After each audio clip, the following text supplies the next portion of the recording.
دعوت media YouTube channel, محبت کا پیغام، انسانیت کے نام۔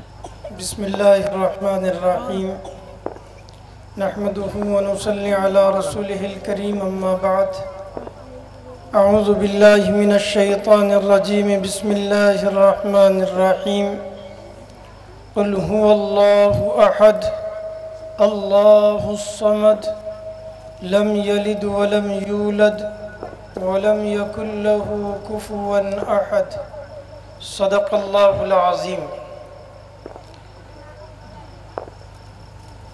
اس اجلاس کے مقرر خصوصی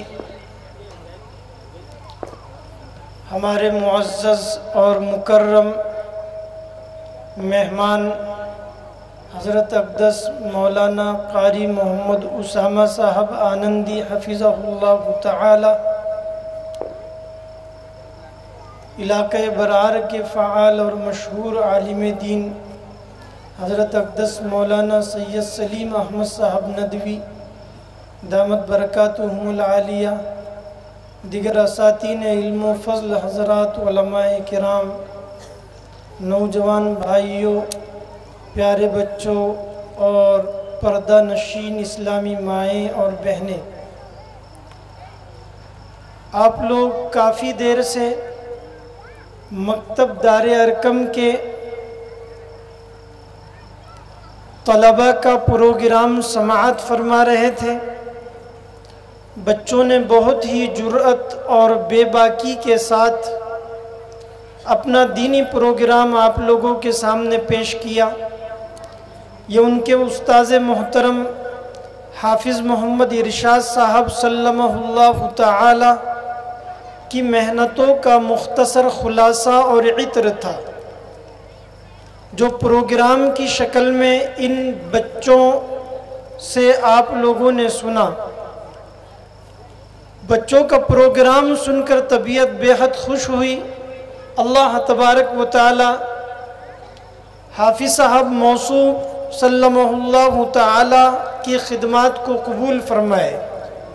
تمام شیگا والوں کی طرف سے اللہ تبارک و تعالی انہیں اجر عظیم عطا فرمائے کہ وہ ہمارے نو نہالوں کے اوپر جس جاں فشانی اور دل جمعی اور یکسوئی کے ساتھ محنت کر رہے ہیں، یقیناً ان کی یہ محنت داد تحسین کے لائق ہے۔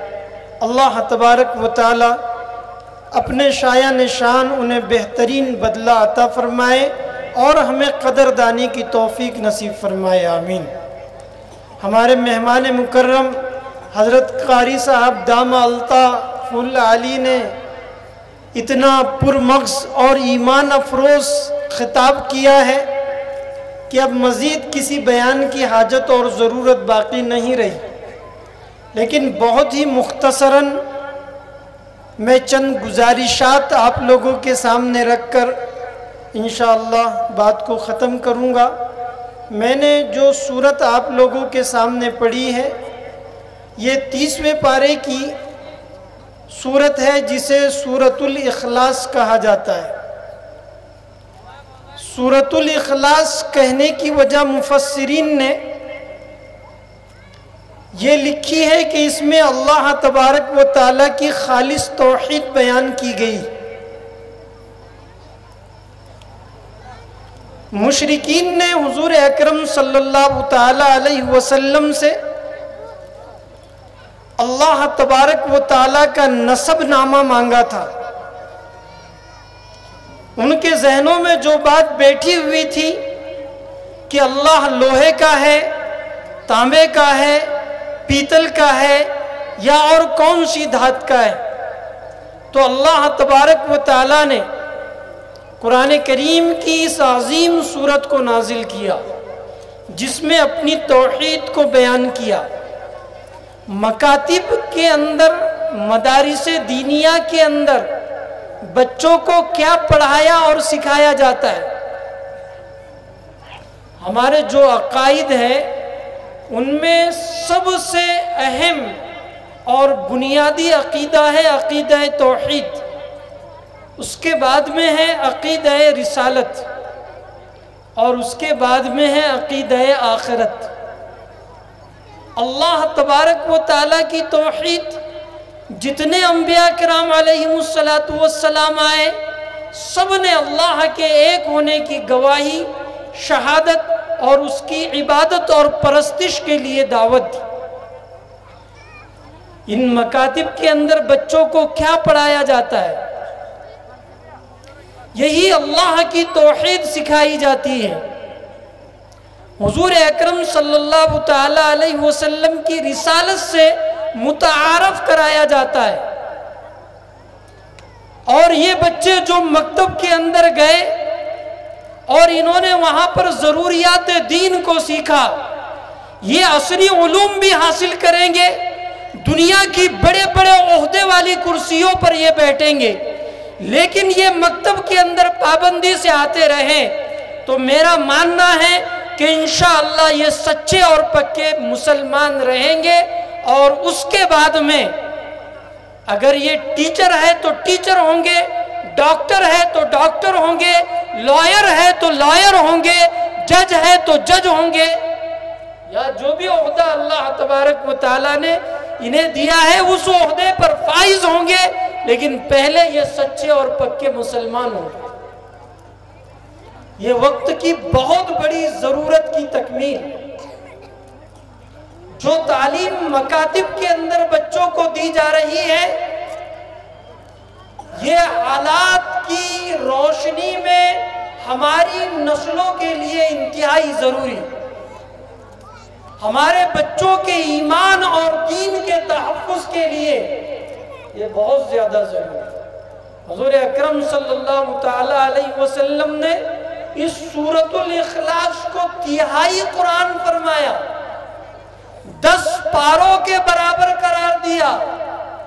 جو سورہ اخلاص کو قل هو اللہ احد کو 3 مرتبہ پڑھے گا، اللہ تبارک و تعالی اسے پورے ایک قرآن کریم کے پڑھنے کا ثواب دیں گے۔ روایت کے اندر آتا ہے کہ حضور اکرم صلی اللہ تعالی علیہ وسلم نے فرمایا، جو 10 مرتبہ سورہ اخلاص پڑھتا ہے اللہ تبارک و تعالی اس کے لیے جنت میں محل تعمیر فرمائیں گے۔ حضرت عمر رضی اللہ تعالیٰ عنہ نے کہا کہ اللہ کے رسول صلی اللہ تعالیٰ علیہ وسلم، پھر تو ہم جنت میں بہت سارے محلات بنوا سکتے ہیں۔ تو حضور اکرم صلی اللہ تعالیٰ علیہ وسلم نے فرمایا کہ تم جتنا پڑھو گے اللہ تبارک و تعالیٰ اتنے زیادہ اور اتنے اچھے محلات دینے والے ہیں۔ بہت سستا سودا ہے۔ 10 مرتبہ سورہ اخلاص پڑھیے اور جنت میں اپنا محل تعمیر کیجیے۔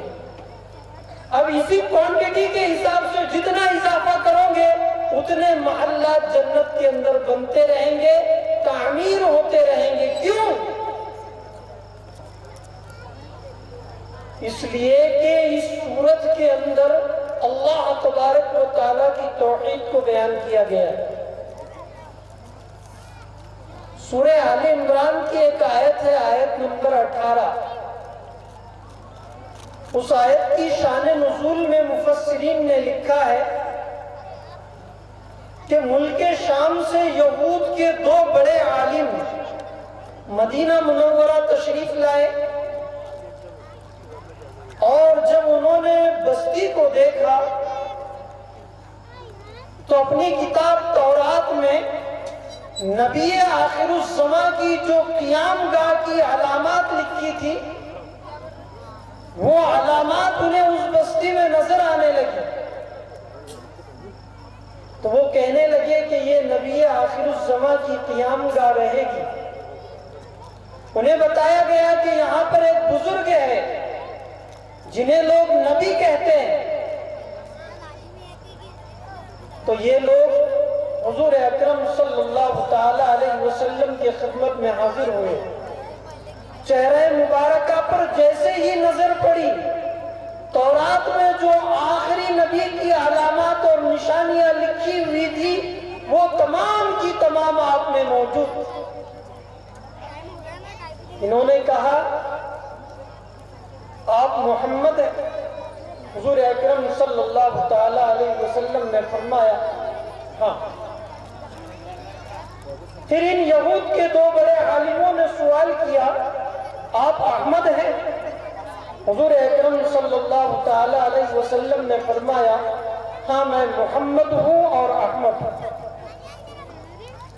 انہوں نے کہا کہ ہم آپ سے ایک سوال پوچھنا چاہتے ہیں، اگر آپ ہمارے اس سوال کا جواب دے دیں گے تو ہم ایمان لے آئیں گے۔ حضور اکرم صلی اللہ تعالی علیہ وسلم نے پوچھا کیا سوال؟ یہود کے ان علماء نے کہا کہ اللہ کے کلام میں سب سے بڑی شہادت کون سی ہے؟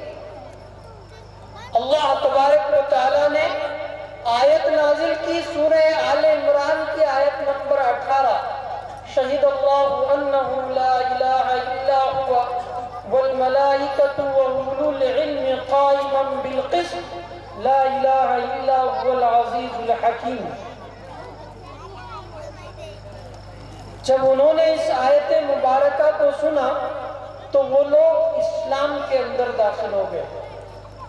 یہ واقعے کو بتانے کا مقصد یہ ہے کہ اللہ کے کلام میں سب سے بڑی شہادت جس آیت کو قرار دیا گیا ہے اس میں اللہ تبارک و تعالیٰ نے توحید کے مضمون کو بیان کیا، اللہ کے ایک ہونے کو بیان کیا ہے۔ عبادت کے لائق صرف اللہ کی ذات ہے۔ ہماری جبین نیاز ندیوں کے سامنے نہیں جھکے گی، نالوں کے سامنے نہیں جھکے گی، درختوں کے سامنے نہیں جھکے گی، سورج کے سامنے نہیں جھکے گی، ستاروں کے سامنے نہیں جھکے گی، مردیوں کے سامنے نہیں جھکے گی۔ ہماری جبین نیاز اور پیشانی جھکے گی تو صرف اللہ وحدہ لا شریک کے سامنے جھکے گی۔ یہ سبق ہمیں بھی پڑھنا ہے اور ہماری نسلوں کو بھی پڑھانا ہے، اور مکاتب کے اندر یہی سبق پڑھایا جاتا ہے۔ اس لیے میرے بھائیوں، موجودہ دور کے اندر ان مکاتب قرآنیہ اور مدارس دینیہ کی اہمیت اور زیادہ بڑھ گئی۔ کیوں؟ جو نئی تعلیمی پالیسی آئی وہ انہی اجزاء کے اوپر مشتمل ہے جو ملک کے آزاد ہونے سے پہلے انگریزوں نے پالیسی بنائی۔ ہمارے نسلوں کے دلوں سے ایمان کو اور دین کو کھرچنے کی پالیسی۔ اس لیے ان حالات میں ان مکاتب کی ہم جتنی قدر کریں اتنی کم، پڑھانے والوں کا جتنا احساس کیا جائے اتنا کم۔ میں یہ جو آیت میں نے پڑھی ہے سورہ آل عمران کی، اس کی مختصر فضیلت بتا کر کے میں اپنی بات کو ختم کروں گا، کیونکہ مائیں بہنیں بھی سن رہی ہیں اور الحمدللہ ہماری ماؤں بہنوں میں عمل کا زیادہ جذبہ ہوتا ہے۔ حضرت مفتی شفیع صاحب عثمانی رحمت اللہ علیہ نے معارف القرآن میں اس آیت کے فضائل کے ذیل میں لکھا ہے، حضرت ابو ایوب انصاری رضی اللہ تعالیٰ عنہ کی روایت، کہ جو شخص ہر فرض نماز کے بعد سورہ فاتحہ، آیت الکرسی اور سورہ آل عمران کی یہ آیت نمبر 18 شہید اللہ اخیر تک، اور آیت نمبر 26 قل اللہم مالک الملک تؤتی الملک من تشاء بغیر حساب تک پڑھیں تو اللہ تبارک و تعالیٰ اس کے تمام گناہوں کو معاف کر دیں گے۔ اللہ تبارک و تعالیٰ اسے جنت کے اندر داخل فرمائیں گے، اس کی کم سے کم 70 حاجتیں پوری کی جائے گی، جس میں سب سے چھوٹی اور کم حاجت یہ ہے کہ اللہ تبارک و تعالیٰ اس کی مغفرت اور بخشش فرما دیں گے۔ بہت آسان سودا ہے، ہر نماز کے بعد میں آیت الکرسی پڑھنے کا معمول بناؤ، اور یہ جو پوری تفصیل میں نے بتائی، سورہ فاتحہ، آیت الکرسی، سورہ آل عمران کی آیت نمبر 18 اور آیت نمبر 26 بغیر حساب تک، اس کو پڑھو، آنکھ بند ہوں گی اور انشاءاللہ جنت کے اندر پہنچ جاؤ گی، جنت کی آسائشوں کو، جنت کی راحتوں کو اور جنت کے آرام کو محسوس کروں گی۔ یہ بہت قیمتی عمل ہے، مجھے امید ہے کہ انشاءاللہ اس عمل کے اوپر عمل کیا جائے گا۔ اللہ تبارک و تعالیٰ اولا مجھے اور ہم تمام کو عمل کی توفیق عطا فرمائے، آمین۔ اور دعوت میڈیا یوٹیوب چینل، محبت کا پیغام، انسانیت کے نام۔